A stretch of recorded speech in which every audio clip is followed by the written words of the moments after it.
Salut tout le monde. Eh ben je me relance à refaire cette vidéo sur l'enchevêtrement familial ou les familles enchevêtrées, en anglais le enmeshment. Et le son était pourri aujourd'hui, hein. J'ai fait l'erreur d'essayer du matos comme celui-là. Ça marche pas en fait, donc ça va aller à la poubelle et je vais revenir au bon vieux micro avec un fil. Et donc on est le samedi 23 décembre, il est 19h20 à Santa Monica et ce sera l'entrée numéro 30. Et, euh, et le point de départ de cette vidéo, c'est que à l'âge de 20 ans, j'ai fait la plus grosse connerie de ma vie, on va dire. J'en ai fait pas mal, mais celle-là c'était la plus grave, on va dire. Je me suis euh, tiré une balle dans le pied, euh, on va dire, lorsque j'ai rejeté mon père. Donc à 20 ans, j'étais persuadé que mon père était la cause de tout. Et donc je l'ai rejeté. Je l'ai rejeté et c'est uniquement sans jamais avoir eu envie de le revoir. Et mais 10 ans plus tard, on m'annonçait son décès. Donc avec cette vidéo, j'essaie d'exorciser ce que j'ai traversé et pourquoi j'en suis arrivé là et qu'est-ce que j'ai découvert. Euh, on va dire que le décès de mon père ainsi que mon divorce à peu près 9 ans, il y a 9 ans, et aussi grâce à mes enfants, j'ai pu déployer toutes mes énergies et ma sensibilité et mon intellect pour mener une enquête et savoir quelle était ma contribution au fiasco dans ma relation avec mon ex-femme et de comprendre un peu mieux mes traumas de l'enfance. Alors, je viens, on va dire, d'une famille qui a émigré de Tunisie pour la France dans les années 70. Et pour la faire courte, c'était une famille, c'est une famille extrêmement dysfonctionnelle et avec, une- durant toute mon enfance, euh, une grande instabilité émotionnelle, euh, des colères quasiment quotidiennes et des explosions de rage terrifiants, on va dire peut-être une fois par semaine ou dans le meilleur, voilà. Et ça a été extrêmement dommageable et destructeur pour mes sœurs et moi. Euh, le travail que j'ai fait a été nécessaire pour comprendre ce qui m'était arrivé. Et puis pour sortir de ce qu'on appelle en anglais le enmeshment, ou qui est le fait d'être enchevêtré avec une perception commune familiale. Euh, durant mon enfance, j'ai subi ce que je perçois comme un abus fréquent, une déconnexion totale avec mes parents. J'avais l'impression qu'en fait, j'avais l'impression que c'était des enfants dans des corps d'adultes, à faire des tantrums ou des crises de colère, incapables de gérer leurs émotions et capables de déployer des rages extraordinaires et terrifiantes. Et j'ai grandi dans cet environnement-là, en rêvant que j'allais avoir ce que j'espérais, c'est-à-dire l'amour de mes parents. Et moi, de mon point de vue d'enfant, j'attendais à ce que cela s'exprime par une sorte d'amour inconditionnel, ou on va dire une étreinte, que je n'ai pas eue d'ailleurs. Et j'aurais peut-être dû la demander, mais quand tu as 5 ans, tu peux pas demander à tes parents d'être des parents. Et donc, je me rappelle clairement de cette fois où je devais avoir 5 ans, et j'étais en train de prier Dieu par la fenêtre. C'était la nuit, et, euh, et je me disais pourquoi il s'était trompé, pourquoi il m'avait mis dans la mauvaise famille. Et il faut savoir que mon père n'était pas quelqu'un d'exceptionnel, il était aussi défaillant et dysfonctionnel, hein. Mais pour moi, les plus grandes douleurs et les plus grandes horreurs sont venues de, de, de ma mère, euh, qui, je pense, souffre de, de pathologies associées au cluster B, Personality Disorder. C'est la catégorie dans le DSM-5 qui inclut borderline, narcissisme, histrionisme et antisocial. Euh, donc j'ai grandi avec cette, ce chaos régulier où il fallait absolument bien travailler à l'école, et il y avait une pression quotidienne sur les notes.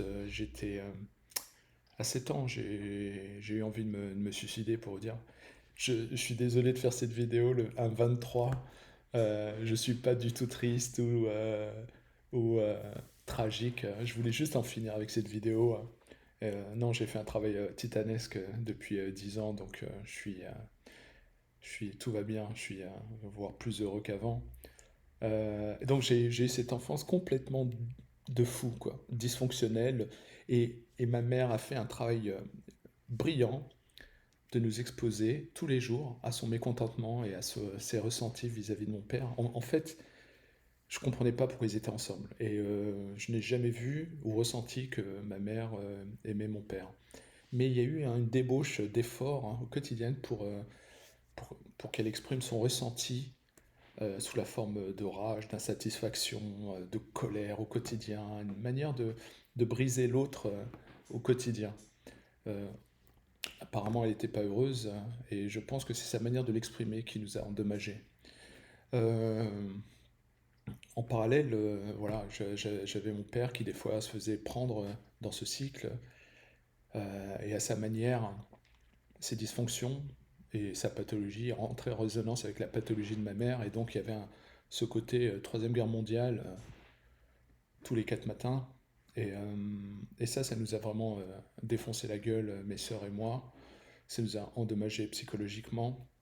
Et ce qu'il faut savoir, c'est que pour moi, aujourd'hui, je le ressens comme ça. Il y a eu une forme. J'ai senti que mes parents avaient très peu d'empathie, n'étaient pas capables, en tout cas, de reconnaître les émotions complexes. J'ai l'impression qu'ils ne pouvaient qu'osciller entre la joie et la colère. Et tout ce qui était au milieu était associé à la honte. Euh, je pense qu'ils nous ont aimés comme ils pouvaient, mais je souffre maintenant d'avoir d'avoir cru que j'avais pris la décision de rejeter mon père. Et en fait tout ça, c'était le résultat d'un emmaillage, d'un enchevêtrement psychologique entre moi et ma mère.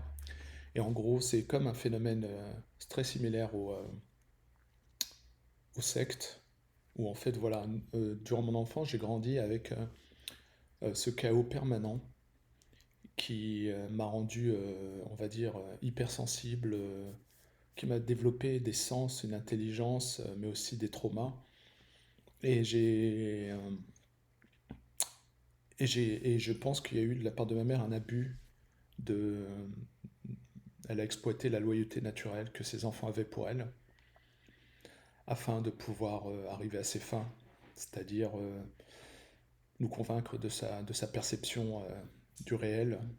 Il faut savoir que chez les borderline et les narcissiques, c'est comme si le réel était une menace. Donc en gros, voilà. Donc, et ce qui était fascinant, moi je ne le savais pas quand j'étais gamin, mais elle exprimait sa perception de son malheur, de sa tristesse, de telle manière que moi, avec mon âge, j'avais l'impression qu'en fait mon père était réellement ultra abusif. Donc elle m'a là.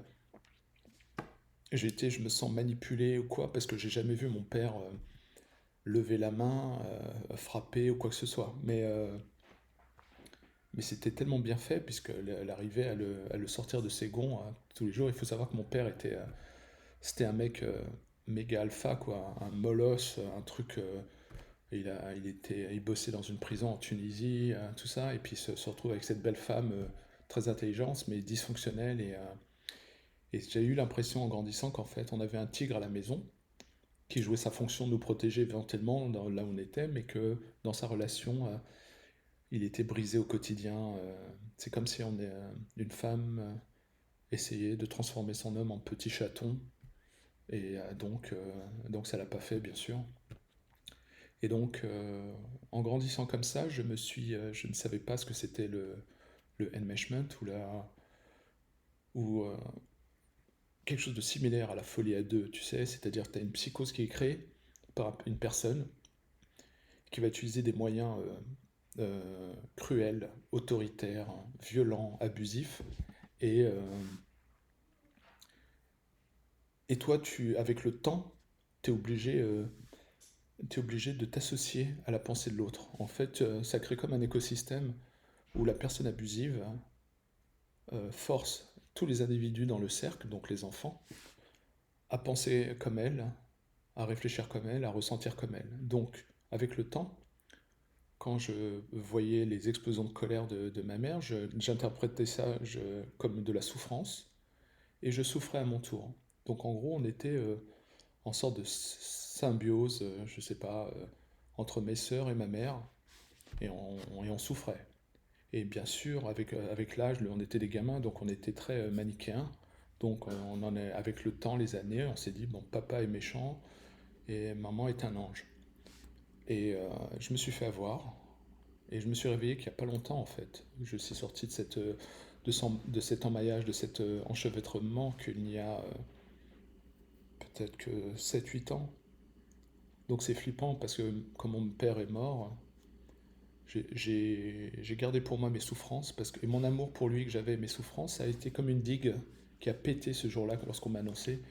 Et en fait, tout l'amour que j'avais pour lui, c'était emmagasiné. Et je me rappellerai toujours quand j'ai eu l'annonce au téléphone, eh ben, j'ai pas pu tenir debout, je me suis effondré à genoux, en larmes.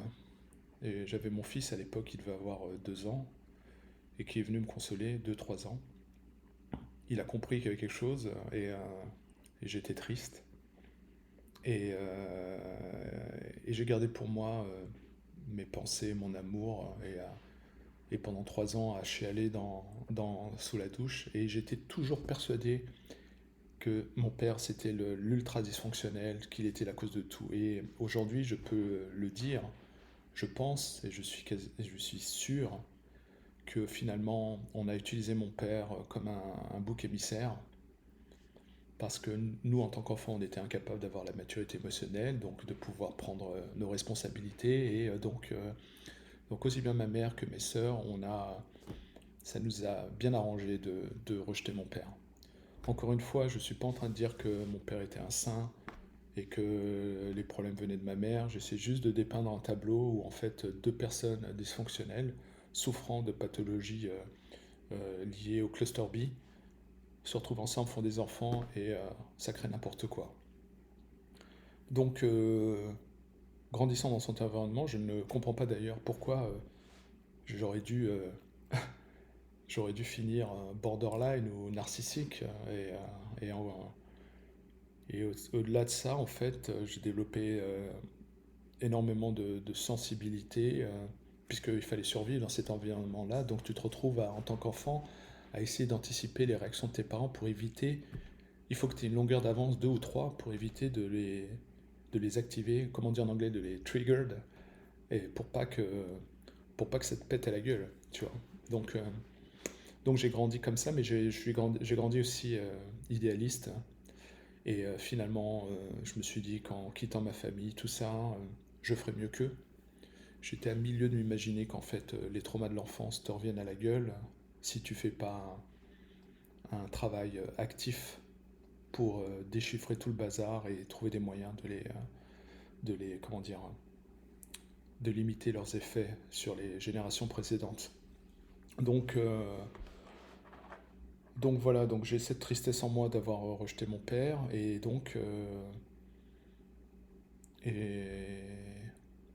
et en fait je me sens avoir été blousé. J'ai une très grande déception vis-à-vis de ma mère. Je pense pas qu'elle en soit consciente. À mon avis, À mon avis, je ne sais pas si elle a la capacité de pouvoir accepter ses responsabilités.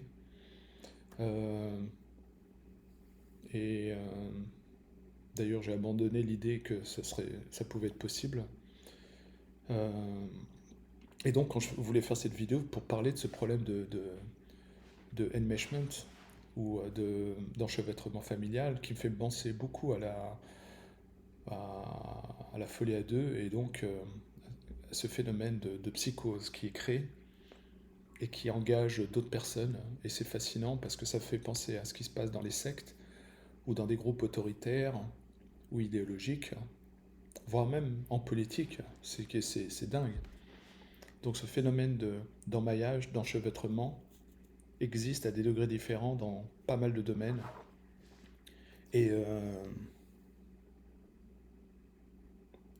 et donc c'est ce qui m'est arrivé. Et, et c'est terrifiant parce que même après mon... En fait, avec le temps, tu vois un truc bizarre qui est pas normal dans ta famille. Et le seul moyen de t'en sortir, c'est de fusionner avec ce truc. Donc naturellement, moi en tant qu'enfant, la mère, c'est sacré. C'est elle qui me nourrit, tout ça, qui me donne son amour, et voilà.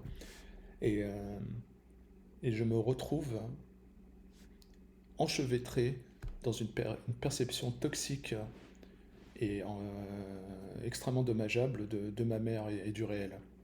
Ses insécurités deviennent les miennes, ses souffrances deviennent les miennes.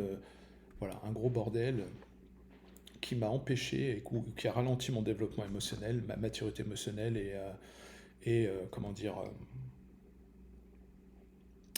et mon individualisation. Donc, euh, donc c'est un truc, c'est vraiment un truc auquel il faut combattre et je sais pas comment. J'espère que j'espère qu'avec cette vidéo ça permettra d'éveiller les choses, mais voilà. Donc j'ai décidé naturellement de m'épanouir dans ma vie, de réussir, de faire mes films et de faire mes voyages et tout ça. Mais aussi, j'ai une sorte de mission parallèle de tout faire pour casser ce cycle familial des dysfonctions et des traumas de l'enfance. J'ai naturellement, euh, en faisant mes recherches, et la vie est bien faite en fait, parce que en fait, c'est comme si l'univers ou Dieu me donnait des claques. La première claque, c'était le décès de mon père. La deuxième claque, c'était mon divorce. Et tu sais, c'est comme si tu te ramassais une baffe, juste ce qu'il faut pour pas mourir, pour que tu puisses te bouger et agir et te remettre en question et cogiter, hein. Et donc voilà, et naturellement, j'ai pu comprendre que ce problème d'enchevêtrement était néfaste parce qu'en fait, il ne te permet pas d'avoir non seulement un sens critique ou de pouvoir avoir ta propre pensée, hein, mais ça crée aussi une limitation, une forme d'insécurité qui te fait que finalement, tu grandis avec ce côté un peu mafieux, tyrannique, cruel, parce qu'en face de toi, tu as des parents complètement malades mentaux, quoi, qui est explosif, avec des rages. Mais vraiment, j'ai été présent durant des colères complètement débiles, on aurait dit un exorcisme. Et je suis fasciné comment normalement j'aurais dû être un peu plus, beaucoup plus endommagé que ça. Et je sais pas, peut-être que le bon Dieu m'aime bien, j'en sais rien, mais et en grandissant dans ces souffrances, ça crée un tabou parce que finalement, tu peux que avoir honte. Et je sais que en grandissant en banlieue parisienne, ben pour moi, ma famille c'était mes amis, ceux que j'allais revoir à l'extérieur, à l'école, en primaire, tout ça, et après au collège. Et j'en ai parlé dans une vidéo. Et grâce à des amis clés, j'ai pu souffler et survivre l'enfer, l'enfer. Et je suis parti aux États-Unis en pensant que j'aurais pas besoin que je pouvais prendre mes distances avec tout ça finalement. Et finalement, ça te revient à la gueule si tu ne fais pas un travail actif, non seulement pour comprendre, mais pour trouver les moyens de t'opposer à ces traumas de l'enfance. Donc tout ce que je fais, c'est pour espérer limiter la casse auprès de mes enfants et, et protéger aussi les petits-enfants, et aussi pour pouvoir créer un sujet de conversation auprès de ceux que j'aime, mes neveux, mes nièces, mes amis. Et, euh, et donc voilà, et ce système d'enchevêtrement est terrifiant. Et aujourd'hui, je, j'avais des doutes il y a quelques mois, et là maintenant j'en suis sûr. Et, euh, et c'est horrible. T'as l'impression d'avoir été dans un film, d'avoir cru un truc, et d'un seul coup tu te rends compte qu'il y a une partie de toi qui non seulement pensait comme l'autre, ressentait comme l'autre, mais était fusionnée à l'autre, en l'occurrence ma mère. Et ce qui est flippant, et ça me fait vraiment penser aux sectes, c'est que tu as un gourou, qu'il soit charismatique ou pas, mais il a une forme d'autorité, ou en tout cas, les- ce phénomène d'enchevêtrement est terrifiant parce qu'en fait, tu internalises l'idée que si jamais tu penses par toi-même, si jamais tu critiques le système, si jamais tu critiques le parent toxique, en fait, tu as les foudres de l'enfer qui vont s'abattre sur toi parce que tu trahis un, comment dire, un système, un contrat non dit, et donc guerre à toi. C'est presque mafieux en fait. Donc j'ai internalisé l'idée que si jamais j'ouvrais ma gueule ou si je me développais, ou si je posais des questions embarrassantes, bah t'aurais un, ce serait, ça serait, ça serait un malheur pour toi, tu vois. Je le savais. Et, euh, et donc aujourd'hui, je ne peux pas, avec mes valeurs, avec qui je suis, à ce que je pense de l'amour, je suis devenu en fait l'homme et le père que j'aurais dû être il y a 20 ans, 30 ans. Il a fallu que je construise ou reconstruise ma colonne vertébrale, et que je fasse une colonne vertébrale en titane pour que je puisse avoir la force et le courage de pouvoir mettre les limites, de pouvoir aimer correctement et recevoir de l'amour correctement, et pouvoir déployer ou développer de la confiance en moi, et de pouvoir jouer mon rôle dans cette vie, qui est d'être un adulte et de pouvoir être fiable pour les gens que j'aime, et mes enfants notamment. Et, euh, et donc voilà, donc c'est vraiment la chienlit, les dysfonctions familiales et psychologiques. Et voilà, donc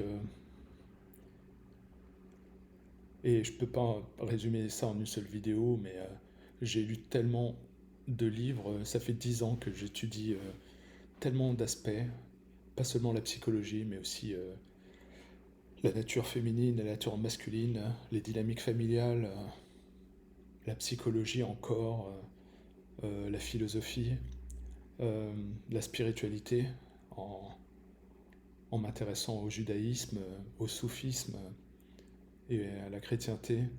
Et c'est comme si en fait t'avais Dieu qui m'avait foutu des baffes et des baffes pour me dire tu vas te réveiller, bordel.